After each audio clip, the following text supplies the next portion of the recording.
Vous m'entendez? Oui, oui, tout à fait, parfait. Parfait. Et voilà, super, on a la présentation. Écoutez, alors Ciliatech, je ne suis pas avec vous parce que je suis coincé dans mes Alpes. C'est une société qui est basée à Annecy, qui a été fondée en 2017 par Philippe Sourdy et moi-même. Philippe Sourdy, c'est un chirurgien ophtalmologiste éminent qui a passé toute sa carrière à travailler dans le monde de la cataracte et du glaucome et qui a toujours eu plein d'idées. Et donc la société Ciliatech a pour objectif de développer une de ses dernières inventions, qui est un implant innovant pour la chirurgie du glaucome. Est-ce qu'on peut passer à la slide suivante, s'il vous plaît? Alors, à comparer de la thématique d'aujourd'hui, on n'est pas du tout dans le digital. Pour le coup, on est vraiment dans le vrai hardware. On va parler d'implants. Commençons par parler du glaucome, en allant très vite parce que j'imagine que l'audience est assez familière de la maladie. Le glaucome, c'est une destruction lente, chronique et indolore et surtout irréversible de la tête du nerf optique qui conduit, si ce n'est pas traité, à la cécité. C'est la deuxième maladie la plus cécitante au monde après la cataracte. Ça concerne 80 millions de personnes cette année. Et parmi les facteurs aggravants, on va trouver l'âge et on va trouver la myopie, dont j'ai entendu beaucoup parler dans vos discussions précédentes. 50% des Français sont bientôt myopes. En Chine, c'est 90%. Donc, on a une grosse progression du nombre de patients qui seront concernés par cette maladie d'ici 2040. C'est une maladie dont les facteurs les raisons profondes ne sont pas vraiment identifiées. Par contre, ce que l'on sait, c'est que c'est toujours accompagné d'une pression intraoculaire élevée. Et donc, pour soigner le glaucome, le parcours de soins ordinaire, c'est la prise en charge du patient avec objectif de réduire sa pression intraoculaire.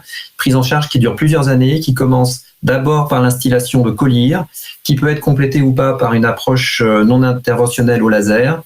Et puis ensuite, le patient passera à l'étape chirurgicale. Ce qu'il faut savoir, on y reviendra plus tard, c'est qu'il y a des sous-catégories de glaucome. 70% des cas de glaucome dans le monde sont dits à angle ouvert.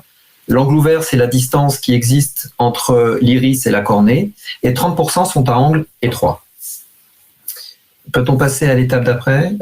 Merci. Donc, nous avons développé un implant que vous pouvez voir le dessin, la photo en haut à gauche, qui est un implant qui est monobloc, qui est flexible, en acrylique hydrophile.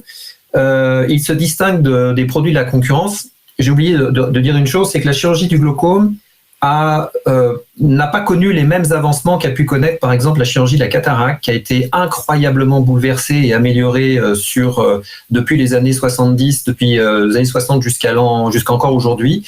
La chirurgie du glaucome a toujours été un petit peu en retard et les implants pour la chirurgie du glaucome sont arrivés sur le marché aux alentours des années 2000, donc ça fait seulement une vingtaine d'années. Les implants existants ont tous une forme de tube. Parce que je vous le disais tout à l'heure, c'est un problème de pression intraoculaire. L'objectif, c'est de drainer de l'humeur aqueuse. Pour faire circuler l'humeur aqueuse, on la prend dans un compartiment de l'œil et on l'emmène dans un autre endroit. C'est pour ça que les implants sont généralement sous forme tubulaire. Dans notre cas, à nous avons un implant qui est plat et qui va se situer sur la photo en haut à droite, entre la sclère et le corps ciliaire. Et l'intérêt principal de l'approche, c'est que nous ne créons pas d'ouverture vers la chambre antérieure de l'œil. La racine de l'iris demeure intacte. Et donc, en plus de l'implant, nous avons développé une technique chirurgicale dédiée qui préserve la chambre antérieure. Et l'avantage principal, c'est qu'on améliore la sécurité patient, puisque le plus grand nombre de complications que l'on peut voir avec la chirurgie du glaucome, lorsqu'elle elle n'est pas filtrante, viennent de la chambre antérieure. On améliore le confort du patient avec moins de douleur et plus de confort post-opératoire. Et puis, en plus, ce qui est intéressant dans notre approche, c'est que l'on peut traiter les angles étroits. Et vous voyez sur le petit tableau qui est en bas à droite qu'en fait, les implants de la concurrence ne savent traiter que les glaucomes à angle ouvert.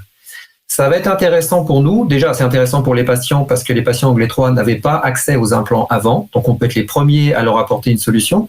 Et c'est intéressant aussi en termes de développement des affaires parce que en Europe, c'est à peu près 15% des patients qui ont un angle étroit. Et en Asie et en Chine en particulier, c'est plus de 50% des patients.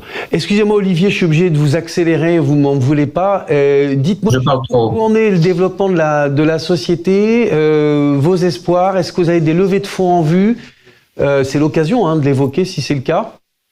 Voilà, tout à fait. Alors, je vous propose d'avancer un peu dans les diapositives. On a plus de 3 ans de recul sur nos dispositifs en études cliniques avec des résultats attentionnels qui sont de performance et de sécurité qui sont vraiment très, très bons. On a donc basculé d'une société de recherche vers une société qui va aller sur le marché. Nous devons obtenir notre marquage CE avant de pouvoir commencer à vendre. On est très avancé dans les démarches. On espère obtenir ce certificat CE en début d'année prochaine. Et donc, on est en train de préparer la phase commerciale en Europe. Et à côté de ça, on a 2 autres piliers réglementaires importants. On va travailler pour l'enregistrement réglementaire en Chine, et aux États-Unis avec la US FDA. Et donc, oui, on est en recherche de fonds. On n'est pas aussi avancé que la société précédente qui a son closing demain, je comprends. Nous cherchons actuellement une 20aine de millions d'euros pour financer donc toutes ces étapes-là, le lancement commercial ainsi que les enregistrements réglementaires en Chine et aux États-Unis. Merci beaucoup Olivier.